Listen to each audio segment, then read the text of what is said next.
hvad? Et skattekort?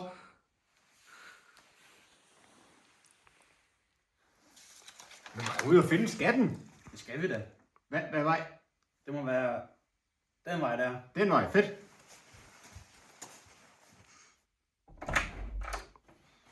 Ja, jeg tror, vi skal herind. Ja, nu må den her afsted. Det. Skatten er her. Jeg tror, det er her. Det er her. Ja, lad os se, hvad der er i. Ja, lad os lige åbne. Lodsedler. 8. marts. Hvad betyder det? Det ved jeg simpelthen ikke. Lodseddelsalg, det er jo fordi, vi skal ud og sælge lodsedler den 8. marts. Og det gør vi, fordi så kan vi tjene penge til gruppen, og det er mega hyggeligt. Og så, hvis man er god, så kan man også få sådan en mærke her. Det får man, når man har uddelt 50 lodsedler. Og så tjener vi penge til gruppen, så vi kan lave alle mulige fede aktiviteter, såsom at tage på spejdernes lejr. Sidste år så vi jo rekorden. Så kom man med. Vi kan gøre det igen.